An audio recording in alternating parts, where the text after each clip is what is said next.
Diwali special फराळामध्ये आज आपण बनवतोय गोड शंकरपाळी आणि ती अगदी मस्त अशी खुसखुशीत तोंडात टाकताच विरघळणारी। आणि ही माहिती आहे का, अगदी सोप्या पद्धतीने कोणीही करू शकेल इतकी सोपी पद्धत आहे ही। चला तर मग पटकन रेसिपीला सुरुवात करूया। तर इथे पहा, मी ही 1 कप साखर घेतलेली आहे। आपला मेजरिंग कप असतो त्याने 1 कप इतकी ही साखर घेतलेली आहे। 1 कप साखर आणि त्यासाठी 1 कप दूध घेतलेलं आहे। तुमच्याकडे जर मेजरिंग कप नसेल तर घरातली कुठलीही एखादी वाटी घ्यायची आणि त्या वाटीने हे प्रमाण घ्यायचं आहे। 1 वाटी साखर आणि 1 वाटी दूध। तर आता इथे आपल्याला ही साखर दुधामध्ये वितळवून घ्यायची आहे, फक्त वितळवून घ्यायची आहे। दुधाऐवजी तुम्ही पाणी वापरलं तरीसुद्धा चालू शकेल, पण दुधामुळे शंकरपाळीला खूप छान अशी टेस्ट येते।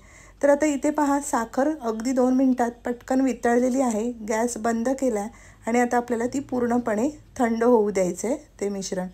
तर आता इथे आपण पीठ मळूया। तर पीठ मळण्यासाठी इथे पहा, 2 कप मैदा मी इथे घेतलेला आहे। मेजरिंग कपचाच कप आहे, त्याने इथे मी 2 कप इतका मैदा घेतलेला आहे। थोडंसं मीठ घालायचं आहे आणि पहा, असं सगळं हाताने आपल्याला एकजीव करून घ्यायचं आहे। थोडीशी वेलची पावडर टाकली आहे आणि ही सुद्धा आपल्याला छान अशी मिक्स करून घ्यायची आहे। आता ह्यामध्ये अर्धी वाटी इतकं साजूक तूप मी घातलेलं आहे।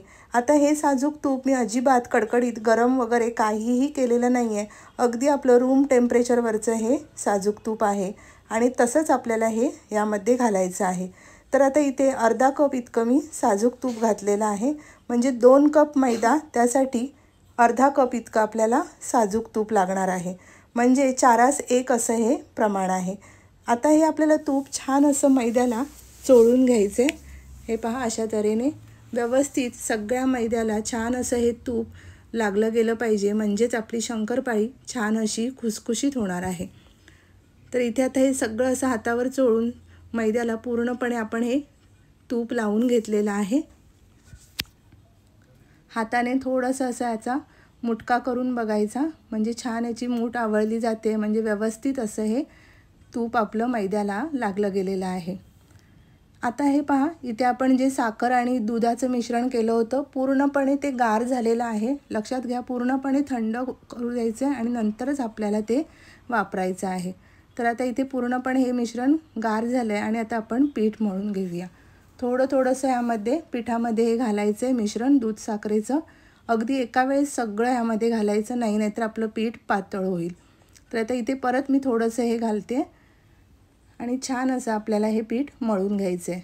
इथे तुम्हाला आता जरा पातळ दिसत असेल आपलं पीठ मळताना, तरीसुद्धा नंतर थोड्या वेळाने ते व्यवस्थित असं घट्ट होणार आहे।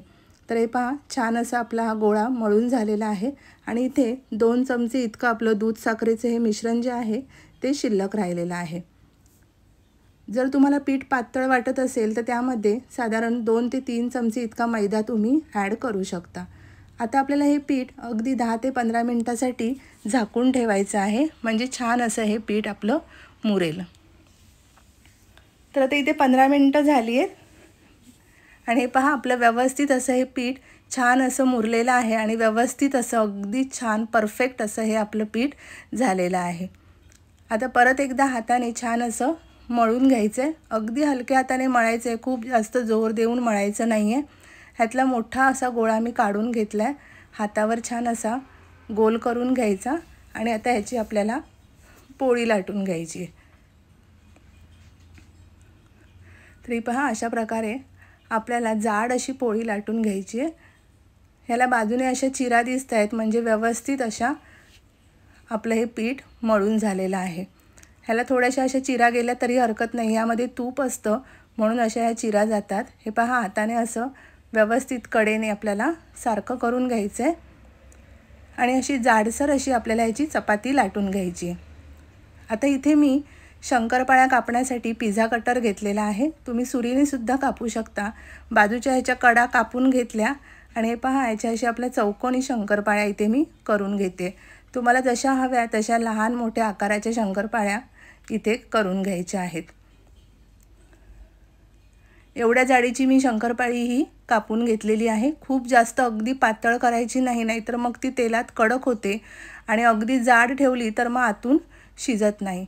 तर आता आपलं इथे तेल तापत ठेवलं आहे आणि तेलसुद्धा व्यवस्थित असं छान तापलेलं आहे. गॅस आपल्याला मंद आचेवर करायचा आहे. तेल अगदी खूप कडकडीत असेल तेव्हा शंकरपाळ्या ह्यामध्ये सोडायच्या नाहीत आणि शंकरपाळ्या घातल्यावर लगेचच ह्याला झारा वगैरे काहीही लावायचं नाही आहे. थोड्या सेट होऊ द्यायच्या आहेत आणि 2 मिनिटांनी हे पहा असं झाऱ्याने आपल्याला हलवून घ्यायचं आहे. इथे गॅस आपल्याला लो टू मीडियम फ्लेमवरच ठेवायचा आहे. अजिबात गॅस आपल्याला हाय फ्लेमवर ठेवायचा नाही आहे. तर इथे झाऱ्याने असं गोल गोल फिरवून घ्यायचे व्यवस्थित, म्हणजे शंकरपाळ्या आपल्या छान अशा सगळीकडून तळल्या जातात. हे पहा सोनेरी रंग झाला की ह्यामध्ये आपल्याला ह्या काढून घ्यायच्या आहेत. अगदी मस्त अशा आपल्या ह्या खुसखुशीत शंकरपाळ्या तयार झालेल्या आहेत. अगदी सोप्या पद्धतीने आहे. तेलाचं तुपाचं कसलंही याला कडकडीत असं मोहन घालायची गरज नाही आहे. अगदी छान अशा खुसखुशीत अशा ह्या शंकरपाळ्या होतात आणि तोंडात टाकताच विरघळतात. तर ह्या दिवाळीला तुम्हीसुद्धा नक्की अशा प्रकारे ह्या शंकरपाळ्या करून बघा आणि रेसिपी आवडली असेल तर व्हिडिओला नक्की लाईक, शेअर आणि सबस्क्राईब जरूर करा. पुन्हा भेटूया अशाच एका छान रेसिपीसह. तोपर्यंत धन्यवाद.